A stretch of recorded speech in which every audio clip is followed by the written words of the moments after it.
Hay cosas en la vida para las cuales quisiéramos tener un manual. Una de esas es cómo superar las crisis. Infortunadamente no hay un manual para ti, pero sí hay buenas conversaciones que pueden agregarte valor y darte pistas de cómo hacerlo. En esta conversación estuve con Ezequiel Fatore hablando de cómo superar la crisis. Quiero darte la bienvenida a otro episodio del Living Room Talks, estas conversaciones que me ha encantado todo lo que he escuchado acerca de Talks.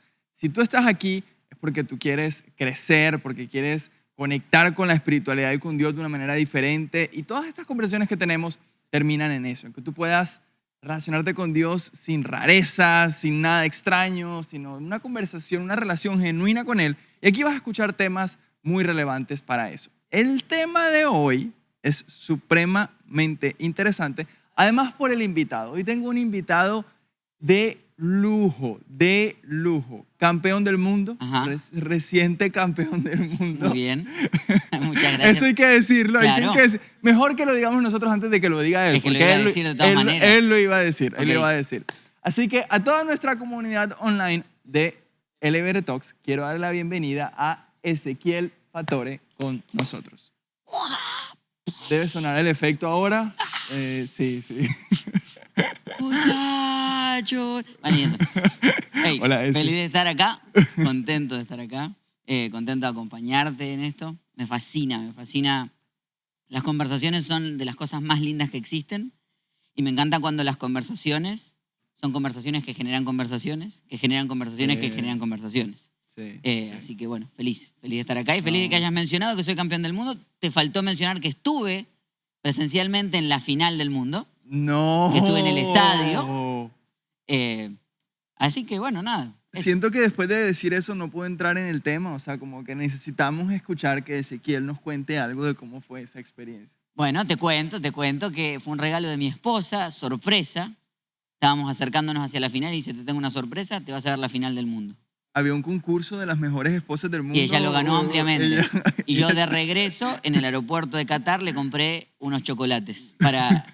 Es que... No los compró en el aeropuerto de Qatar, seguramente llegó y en el de Miami. paró en Target y compró los chocolates o en Costco. Lo que pasa es que como estás a la altura de ese regalo, no importa lo que trajera. Claro, ya, o sea, perdí. de por vida. Ya está. Ya, de por vida. No hay nada, ya te dañó el estándar, o sea, no hay nada que le puedas regalar. Está claro. Así que bueno, eso te puedo contar. Wow, qué top. ¿Cómo se sintió?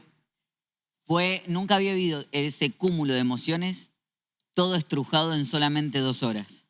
Claro, imagino, nervio, incertidumbre. Si nosotros estábamos aquí, yo soy colombiano y todos queríamos que Messi ganara la Copa y estábamos viendo acá y estábamos sintiendo igual. Yo imagino tú allá en el estadio. Además empezamos con esta cuestión de que 2-0, ya está, era una fiesta, estábamos ganando, no pasaba nada y de repente en el minuto 80 de 2-2, este hombre utilizado por el demonio, Mbappé. Sí. Pero bueno, si querés podemos entrar desde este lado. Cuando termina el partido, yo estallo en llanto. Y mientras estoy gritando, hay como una expresión de liberación de otras tristezas ocultas. No sé por qué, ni sé cuál es la relación que hay, pero fue en ese momento como que salió todo. Como que después del sufrimiento pasado, yo merecía, o mi corazón me decía, merecíamos este espacio de ser totalmente feliz. ¿Sabes qué? No es el tema de hoy. Ahorita vamos a entrar en materia. Tú quédate acá, que esto está buenísimo. Pero hay un concepto de crecimiento personal y de liderazgo que a mí me rompió la cabeza cuando lo leí de Brené Brown, y es la euforia colectiva. Ok. Y ella habla de que los estadios son ese momento de euforia colectiva, sí, donde por el ambiente, ahí no importa si eres contrario político, no importa si eres de otro país, no importa, o sea, poco importa, entre seres humanos creamos una atmósfera donde nos dejamos ser. Es verdad. Te gritas, es verdad, te emocionas, lloras, y esa euforia colectiva es el ambiente perfecto donde muchos seres humanos se están dejando ser sí, y se expresan lo que sienten. Y ella obviamente hablaba de cómo traer eso al mundo corporativo y al liderazgo. Ok. Y eso me rompió la cabeza porque es como que es una comparación increíble de algo muy valioso que efectivamente sucede en los espacios. Yo me imagino la euforia colectiva que No, había no, en fue la una final del locura, Mundial. fue una locura. O sea, pasó como 1 hora y media, había terminado el partido y seguíamos cantando todavía. Gritando. Y era muy gracioso porque cada tanto ponían el audio. Gracias por haber venido a la Copa Mundial. Era como, pueden irse y nadie se iba a ir. Lo bueno es que nuestra selección Colombia va a ganar la Copa América a la selección de Argentina. Nos toca a nosotros ahora. Bueno, Lo hablaremos. lo hablaremos. No sabemos. Hay que repetir esta conversación luego de la Copa América, a ver qué sucede. Nosotros tenemos una tendencia, es que no se dice que se va a ganar. Entonces, O sea, ya yo acabo de dañar. vos acabás de ¡No! salar a tu equipo, según mi lógica. En Argentina diríamos, acabas de mufar a tu equipo Oye, nos podemos quedar hablando de fútbol, toda la vida. pero nada, yo quería invitarte y particularmente todas las conversaciones que he tenido de LBR Talks, trato de que el invitado o la persona que acompaña la conversación represente el tema Ok. del cual vamos a conversar, pero yo creo que lo hace genuino, ¿cierto? Yo creo que la gente quiere escuchar esa genuinidad, esa conversación del corazón. Y, ¿sabes? Este tema de superando la crisis, Sí.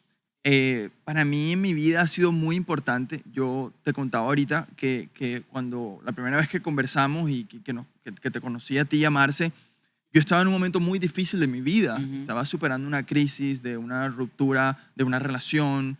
Estaba en un momento literalmente de crisis. Sí. Y conversar contigo fue como ese meme de los Spider-Man que se señalan así. Hay Exactamente. alguien que está peor que yo. Exacto, exacto.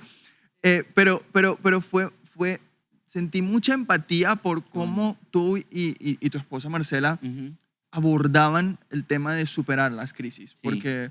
Porque yo creo que si algo aprendí de la situación es que, no sé si tú eres de los que cuando compras un mueble lo tratas de armar tú sin el manual. Sí.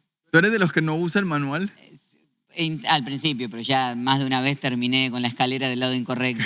Claro, claro, porque cuando no usas el manual terminas tú intentándolo, pero al final siempre vas al manual. Claro. Y para el tema de las crisis, yo sentía que yo quería un manual. Es como que, oye, yo quiero que alguien me dé el manual Sí. de cómo se supera esto, pero no existe tal manual. No. Y esa conversación contigo y con Marce siento que fue muy buena porque fue como que, hey, no hay manual.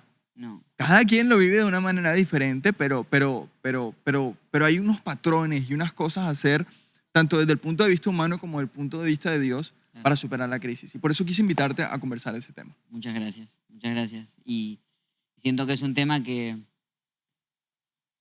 o sea, estamos tan poco preparados para pasarlo. De hecho, el ser humano no sabe qué decirle al otro cuando sufre. No sabemos qué decir, no sabemos cómo reaccionar. Sí. Por lo general, tratamos a veces de hacer que la persona salga rápido de ese momento, distraerlo. Ah, está sufriendo porque se murió alguien. Ok, vamos a hacerlo reír o vamos a llevarlo a un lugar, vamos a distraer, que no llore demasiado. Es la persona que está en un funeral y se le da medicinas para que esté como mareada, para que no llore a su esposo con el que estuvo casado toda la vida. No sabemos qué hacer con el dolor del otro, pero no porque seamos malos, es porque no tenemos ni idea qué hacer con nuestro propio dolor. Y es como que la persona no tiene un manual para salir de la crisis y nosotros no tenemos un manual De para cómo acompañar. lidiar, de cómo acompañar. Como acompañar. Entonces es tan sano el poder hablarlo. Ahora, sí pasa esto, que es lo mismo que vos decías. Cuando estás pasando una crisis, estás pasando un proceso de dolor y encontrás a alguien que lo está pasando, te das cuenta con que son dos dolores totalmente distintos. En algún punto podés frenar y decir, yo te entiendo. Sí, hay puntos Yo de sé lo que encuentro. estás pasando. Claro, claro. Sé lo que estás pasando. Para poner en contexto la historia de la que hablabas, mientras tú estabas pasando ese proceso, mi esposa y yo, y en especial yo, estaba procesando el suicidio de mi papá, que fue en mayo del 2019. O sea, hay crisis de crisis, yo imagino que eso es... Bueno, pero hay que ser empático. Cada quien vive las cosas a su Sí, manera. no hay competencia, ¿no? No hay competencia. No hay pero competencia. eso suena como algo difícil. Fue Bastante fuertísimo. difícil. Fue difícil. quien puede ser desde tu lugar tu héroe en la fe, porque fue quien me enseñó a predicar, quien me enseñó cantidad de cosas. De repente lo vi durante años ir descendiendo en una depresión, nunca tratada, nunca hablada, que cuando uno mira hacia atrás, vos decís, bueno, ¿cómo no se dieron cuenta? Es la famosa historia del sapo que lo meten en la olla, que dicen que si el sapo lo tiran dentro de una olla con agua caliente va a saltar, pero que si tú metes al sapo con el agua y de a poquito va subiendo la temperatura, lo logras matar porque nunca Claro. se dio cuenta que la temperatura había subido. Bueno, así nos pasó. Si yo miro para atrás y te voy contando las cosas que vivimos, vos decís, ¿cómo no te diste cuenta, Ezequiel? O sea, ¿cómo no frenaron esto antes? Porque también está esa cuestión de esa culpa externa, como decir, bueno, ¿qué pudiera haber hecho yo? Claro, Cuando en claro. realidad la decisión siempre es de la persona. Pero vivimos esas cosas, fue un proceso de muchos años que culmina en la dolorosa decisión de mi papá de quitarse la vida, ¿no? Qué duro. Y ahí arranca el proceso, una vez que termina eso, arranca el proceso de todos de sanar, ¿no? De la crisis. Pero antes de entrar ahí, Sí. quería como hacerte una pregunta y es, ¿cuál fue esa emoción inicial? ¿Cómo viviste ese shock inicial de esto está pasando? Porque yo creo que a veces, y personas que puedan estar viendo esto, es como la negación de aceptar que esto Claro. está sucediendo. O sea, Sí. estoy en una crisis y particularmente en mi proceso, entre más rápido acepté el shock y dije, Claro. esto es una crisis, más rápido empezó el otro proceso de Total. lidiar y de restaurar y de sanar. ¿Cómo fue para ti ese shock de, epa, esto parece de película, pero lo estoy viviendo? O sea, está sucediendo. Mi reacción primaria fue el enojo. Mi reacción primaria fue el enojo. Que es muy interesante porque tú veías la reacción. Perdón que me salga nada más, pero por contarte esto. Yo tengo mi mamá y mi hermano menor. Ujú. La reacción primaria mía fue enojo. La reacción primaria de mi mamá fue culpa. La reacción primaria de mi hermano fue tristeza. Qué duro, claro. Y nosotros tuvimos que aprender que cuando conversábamos nos hacíamos mal porque a mí me enojaba que mi mamá tuviera culpa y no la podía entender. A ella le decía, ¿cómo puedes estar enojado cuando estás hablando de tu papá? Y mucho menos podía entender a mi hermano. Entonces tuvimos que aprender a separarnos y dejar que cada uno trabajara su propia emoción por separado porque nos hacíamos daño y ninguna estaba mal. Claro, era lo que estaba sintiendo. Cada uno siente lo que siente.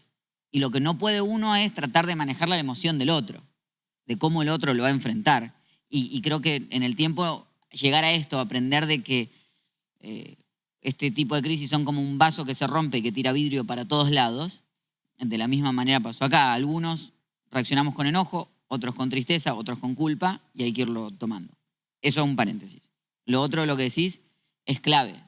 La aceptación, la no aceptación del dolor es esta cuestión como quien tiene un problema en una cuenta de banco, una tarjeta de crédito y prefiere no verla No sentir creyendo que está- algo está pasando o, Claro. o como cuando está subiendo de peso y decir mejor no me peso.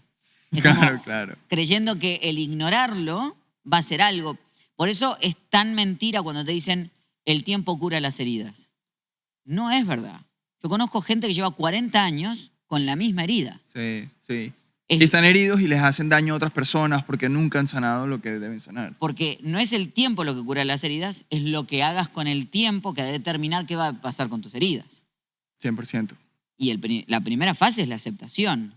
Y la aceptación arranca porque esta está la frase, ¿viste? No, yo no quiero aceptar esto porque no quiero ser víctima. Hay una diferencia entre ser víctima y victimizarse. ¿Sí? Uno tiene que asumir que ha sido una víctima. Asumir que es una víctima es asumir que algo te hicieron. Que algo pasó, que fue Que algo decisiones pasó. de otro. Y yo quiero aquí acotar algo porque de pronto no es necesario algo tan extremo como en el caso de lo que te sucedió a ti Total.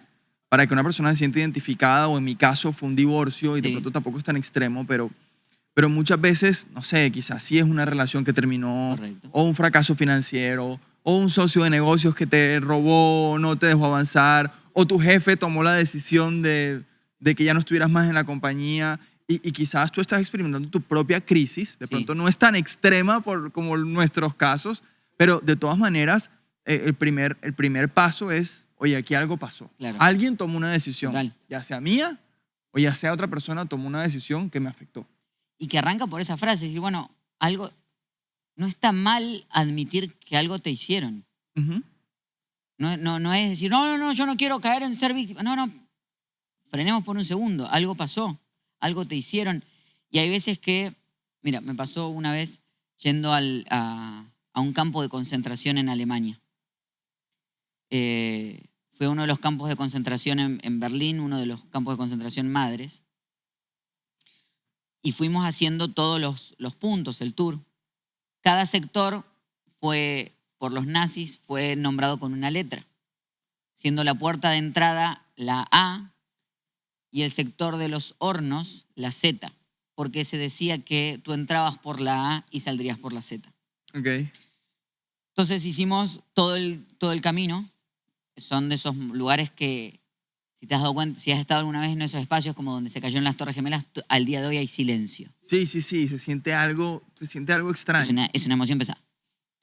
Llegamos a la parte de los hornos, es de los momentos más horripilantes que ves visualmente, y la reacción mía fue decir, ¿por qué no adornan este espacio? Y el guía turístico me dice, no. Mucha gente ha pedido que por favor no hagamos un jardín en este lugar. Porque el día que borremos los hornos, se van a olvidar que esto sucedió. Ellos dicen, el jardín hagámoslo allí si quieren, pero esto dejémoslo acá. Porque esto nos recuerda que algo pasó. Claro. Porque si tú no recuerdas que algo pasó y lo olvidas, lo vas a repetir. Entonces, ser víctima es decir, ok, esto pasó. Entonces, no me hagas un jardín de esto. Sí, claro. Ahora, victimizarse, que eso sí es lo grave, es nunca sanar mi herida y utilizar lo que me hicieron como excusa para seguir hiriendo a los demás y perpetuando la herida por la eternidad. Wow, me encanta eso. ¿Sí? Qué bueno eso. Entonces, víctima, sí. Victimario, no. Claro. Victimizarme, o sea, transformar esto, nunca sanarlo, nunca hacer nada, nunca tratarlo, nunca hablarlo, nunca aceptarlo, eso te lleva directamente a el tipo que el papá lo maltrató toda la vida, nunca le dio aceptación y llegó y a sus hijos dice, yo no te puedo dar aceptación porque no la recibí de papá. Entonces perpetuamos históricamente la Claro, y cuestión. continúa el ciclo. Sí, Y continúa el ciclo. Yo creo que definitivamente qué valioso eso. Primer paso aceptarlo. Aceptarlo, decir, oye, algo pasó y nuevamente, pronto en tu vida significa otra cosa, pero hay cosas que suceden y no sabemos por qué pasa y quisiéramos que no sucedieran, pero muchas veces pasa. Y hoy lo que queremos que te lleves es como escuchar de la historia de Ezequiel principalmente, esas cosas que te ayudaron a ti a superar la crisis y quizás personas puedan escuchar eso y decir, oye, yo me identifico y eso me puede ayudar a mí a superar mi propia crisis. Y quería preguntarte no sé si te pasó, pero cuando uno está ahí en ese momento de crisis, hay como una etapa donde uno dice, yo no voy a salir de aquí. ajá, O sea, yo no sé cómo voy a superar esta crisis, o sea, no sé cómo voy a avanzar, cómo voy a tener una vida, entre comillas, normal, Sí. ¿sí me entiendes? Funcional. Pero hay como un momento en la etapa donde uno dice, empiezas a ver una luz y dices, quizás voy a salir. ¿Cuál fue ese momento para ti? ¿Y de dónde vino ese momento? ¿De dónde vino esa pequeña luz que dijo, ok, voy a salir? Uy, qué gran pregunta. ¿En qué momento vi que había una luz?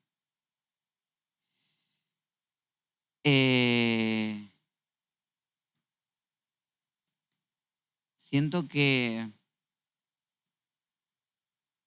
no sé si lo identifico como un solo momento, pero hubo espacios donde me empecé a reír de vuelta.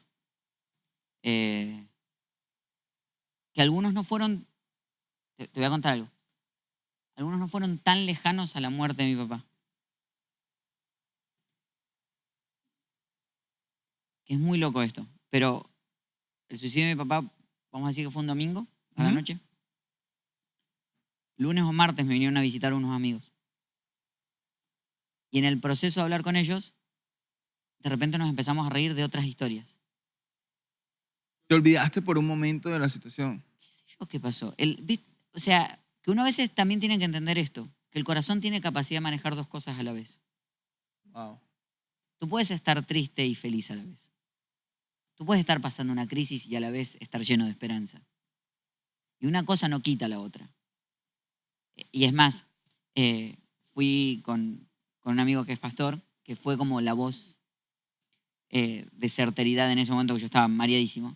Y le digo, me siento culpable por reírme. Y él me dice, bueno, la Biblia dice que el gozo del Señor es nuestra fortaleza. O sea que no hay nada más, vamos a decirlo en palabras cristianoides, no hay nada más diabólico que sientas culpa por reírte. Claro. Porque la risa en el medio del dolor es la esperanza de Dios metiéndose en tu vida en un momento así como... Y yo creo que eso Sí, es un acto espiritual es un acto en medio espiritual. de algo que naturalmente no está. no tiene sentido. Y fueron como toques de luz, fueron como, ok, sí se va a salir, sí hay un camino de esperanza por estos lados. Después otro gran momento en mi vida fue el momento que logré identificar una vez que, después de hacer bastante terapia, estaba trabajando con mi terapeuta y una persona me dijo algo que no me quiso herir, pero fue directamente, yo digo que Hay botones. Sí, viste que hay gente, uno tiene una botonera. Ajá. Yo digo que uno tiene una botonera. Ajá. Hay frases que te dicen que activan una explosión interna. Sí, sí. Ahí hay botones verdes, amarillos, y hay uno que dice danger, Sí. así, danger, y la gente como que le gusta el de danger. Hay gente que te aprieta un botón y hay gente que se tira de panza sobre tu botonera. Claro, claro. ¿Sí? Bueno, este es uno de los que se tiró de panza sobre mi botonera. Hizo, ¿sí? Empezó a usar frases tales como, ay, tu papá predicaba tan bien, a mí me hacía tan bien cuando tu papá lo hacía. Mi cabeza escuchaba, él estaba tratando de honrar la vida de mi papá, mi cabeza escuchaba, vos no sos suficiente. Sí, no lo hacía por mal. Él no es lo que él estaba diciendo, es lo que mi cabeza estaba escuchando. Por primera vez lo identifiqué mientras estaba pasando. Yo dije, él no me está hiriendo. Yo estoy escuchando algo que él no está diciendo. Y recuerdo terminar la charla en paz y la llamé a mi esposa y le digo, vení acá, te tengo que contar. Él dijo esto y yo lo interpreté bien. Y hice una fiesta, porque esas cosas hay que autocelebrarse, ¿no? 100%. Yo creo que, ¿sabes qué? Ahora que dices eso, yo recuerdo algo de mi momento de crisis y es hacer una oración muy extraña. Pero yo creo que algo, ahí me siento muy identificado porque algo donde es un punto de conexión, si tú estás en una crisis de cualquier forma o cualquier crisis que sea, no escuchas bien. Hay muchas voces en tu mente que hacen como un ruido. Total. Literalmente yo sentía que era como cuando si estuviéramos en una fiesta y estuviéramos intentando hablar Ajá. y toca gritar, pero tú al final no escuchas bien porque hay un ruido ensordecedor que no te deja. Y yo empecé a hacer esta oración. Dios, permíteme escuchar bien. Permíteme escuchar bien. Y es raro porque no es una oración común. Es como que permíteme escuchar bien mi entorno, permíteme escuchar bien instrucciones, permíteme escuchar bien a las personas que me agraviaron, las personas Sí. que, o sea, permíteme escuchar bien. Y a partir de eso fue donde empecé a tener esos momentos, como tú dices ahora, de revelación de, oye, esta persona no me está diciendo lo que yo estoy escuchando. Esta situación no me está diciendo lo que yo creo que me está diciendo. Es algo diferente. Pero esa oración lo cambió todo. Lo cambió todo. Y creo que fue clave aprender a escuchar bien. Que la segunda fase de la que estamos hablando, la primera sí es aceptarlo, esta es trabajarlo. Sí. Cuando uno dice, quiero superar el dolor, creo que es la respuesta incorrecta. El dolor no hay que superarlo, hay que atravesarlo. No hay manera de que... No, o sea, no se puede correr. ¿Viste? No son esas cosas. Decir, lo voy a pasar más rápido. No hay manera. O sea, te va a agarrar de vuelta. Es decir, el dolor se atraviesa. De hecho, el Salmo 23 dice que si estoy pasando por oscuridad, si estoy pasando por tinieblas, la versión en inglés dice si camino, if I walk. Me encanta porque estoy dice, atravesando. lo estoy atravesando caminando, no corriendo. Porque el dolor se camina. Y en el proceso del dolor hay cosas que te van... El dolor tiene la capacidad de quitar todo lo que sobra y dejarte solamente lo importante. Entonces, Dios no provoca el dolor. No hay nada bíblico que diga. ¿Viste cuando la gente te dice, esto yo no lo cuestiono porque esto tiene un propósito? No es verdad. Esa Sí, frase sí. es incorrecta. Sí, 100%. Algo que a mí que me fastidiaba en ese momento era cuando la gente me decía eso, como que hay un propósito detrás de esta crisis. No es verdad. Señora, usted que está mirando, abandonemos esa frase. No es verdad. La Biblia sí dice que Dios a todo le da un propósito. Ujú. Es totalmente distinto a que todo tiene un propósito. Eso es como el que te dice, Dios nos mandó el COVID para que nos detengamos. ¿No me podía mandar un email? Sí, por favor. Sí, si a mí me llega un email de Dios, yo me detengo, freno. Claro, 100%. Sí, esa cuestión de que Dios es el que viene a enseñarte a puro golpe, no es verdad. Yo siempre pensaba como que, o sea, ¿por qué a mí? O sea, si Dios quiere un propósito, ¿por qué me busca a mí para que yo Claro, sufra esto? y Yo no- porque yo voy a hacer, que ahora podemos pasar de esto, porque cerremos esto, decir, bueno, Dios usa el dolor. Ajá. Hay una promesa, dice que todo va a ser para nuestro bien. Eso está claro. Entonces, si vos procesás el dolor, yo te aseguro que del otro lado de alguien que procesa el dolor está la sanidad. ¿Sí? Yo me quebré hace poco la mano. Me quebré jugando al fútbol. Me la acomodaron. Pero después de acomodármela, me pusieron como un yeso y me tenían que operar a los 3 días para que quedara bien. Yo, ¿sabes qué quería? Que no me operaran, porque ya había pasado el dolor una vez. Me dicen, pero si yo no te opero, no te sanás. Y tú decías, pero ya no me Ya duele. está, ya lo tengo. Ya. Pero no lo puedes mover. Bueno, un poquito así, digo. Ya con esto estoy. Entonces, lo que pasa es que del otro lado del dolor está la sanidad. Entonces, hay veces que las cosas necesitan empeorar para poder mejorar. Entonces, una vez que pasé por el proceso del dolor, lo caminé, entonces lo puedo usar, pasarlo. Porque esa es la otra. Cuando estás pasando por un divorcio, un suicidio, yo pasé por el suicidio y la gente me dice, ay, Dios te va a usar tanto para bendecir a tanta gente. ¡Ah! Tu abuela. En vez de decir, ¿qué soy yo, el laboratorio de Dios? Claro, claro. La ratita que dice, mirá, esto lo voy a usar para que enseñe. No, yo soy el laboratorio de Dios, que use a otro. Pues esa gente... Ahora, sí hay algo precioso, que cuando vos pasas por el dolor y lo haces de una manera sana y Dios actúa en tu vida, te transformás en un testimonio que le dice a los demás, vas a estar bien. ¿Cómo esta conversación? Esto mismo. Pero no es que yo pasé por el dolor para pasar esta conversación. Sí, yo hubiese obvio. preferido no tener que estar No en esta tenerla. conversación. Hubiéramos hablado otra cosa y hubiéramos estado bien. Literal. Sigamos hablando del mundial.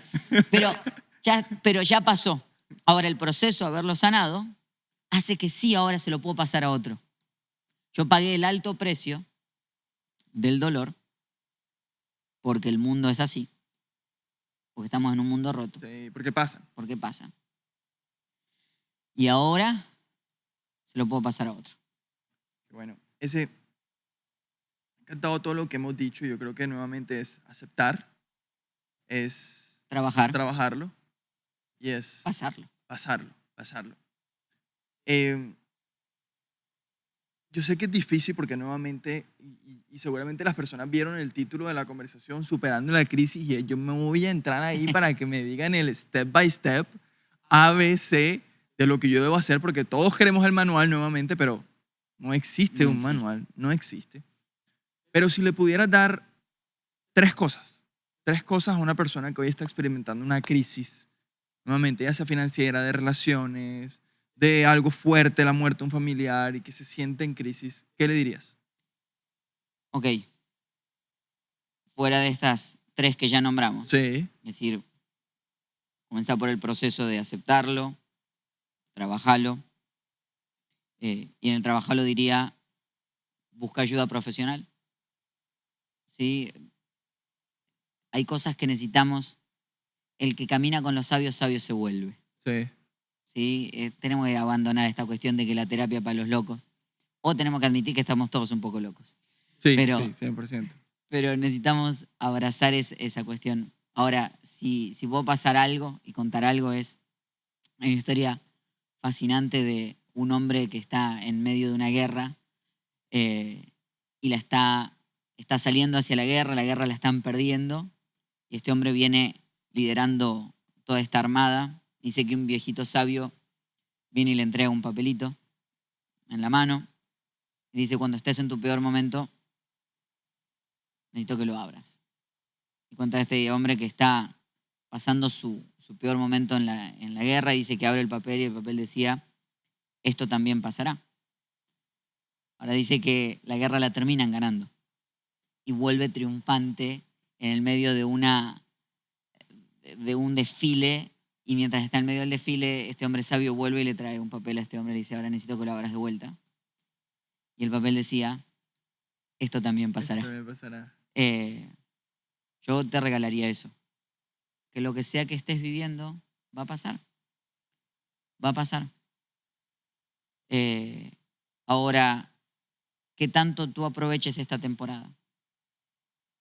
¿Qué tanto tú disfrutes esta temporada? Bueno, eso depende de ti. ¿Qué tanto tú te sumerjas en ella y saques cosas positivas? Depende de ti.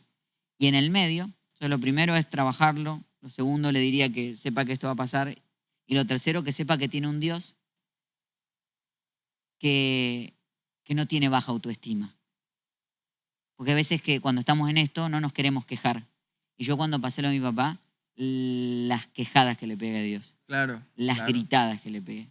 Lo enojado que me metí con él. Hay gente que no se quiere enojar con Dios. Y el enojo es parte y reacción natural. Si vos lees los salmos son David siendo lo más crudo que puede ser. ¿Dónde estás, Dios? ¿Por qué me abandonaste? Sí, es directo, es genuino. Y Dios no es un Dios que dice, ay, me ofendiste. Si Dios es Dios. O sea, Dios tiene capacidad para abrazar todo tu dolor, toda tu queja, toda tu no te creo, abrazarte en ese proceso y ayudarte a salir de ahí. Eso te diría. Eso me gusta mucho porque yo creo que durante mi proceso de crisis aprendí algo de Dios. Y es que llámalo vibra, llámalo presencia, llámalo como lo quieras llamar. Ajá. Pero aun cuando yo con mi boca dije, estaba dando de pelea con Dios y dije, yo no quiero creer más en esto de que Dios está conmigo, no sé qué. Claro. Yo podía sentir Que la vibra, la presencia, o llámalo como lo quieras llamar. En mi caso particular, yo lo llamo la presencia de Dios. O sea, no te lo puedo explicar, pero era como que entre más enojado estaba con Dios, más consciente me hacía de su presencia en mi vida. O sea, era algo muy extraño. Incluso estando solo en mi casa, era como que me sentía acompañado. Caminando solo, mientras discutía con Dios, me sentía acompañado. Y incluso, voy a decir algo muy loco, pero ahora que ya superé la crisis, extraño ese nivel de relación. sensación, Sí. esa sensación de vulnerabilidad, de dejar todo afuera y decir, hey, porque ahí era donde sentía esa conexión. Bueno, cuando estás roto, todo te habla. ¿Sí? Es cierto. Cuando estás roto, todo te habla. Y es una belleza eso. ¿Viste? Decir, yo recuerdo estar en un espacio que llegué a un auditorio así y yo estar todo roto y llegó el sonidista, acomodó el micrófono, golpeó y dijo, sí, sí. Y yo dije, Dios está diciendo que sí. Porque cuando estás roto, todo te habla. Claro. Y está bien porque Dios está hablando todo el tiempo. Y estás vulnerable. Estás vulnerable y está bueno abrazar esa parte y ver a Dios en ese espacio, ¿no? Pero es bonito verlo. Y eso hace que después te puedas reír. Te puedas reír Sí. en el proceso. Sí. Muchas gracias Gracias a vos. por estar hoy con nosotros en esta conversación de LR Talks. A mí me ha encantado, yo sé que a ti también. Déjanos ahí en los comentarios. Suscríbete a nuestro canal y tienes que estar atento a todo lo que estamos haciendo porque siempre están sucediendo cosas aquí en Living Room. Te dejo que te despidas de la gente para cerrar. Chau, chau. Gracias por haber participado de este rato. Les quiero.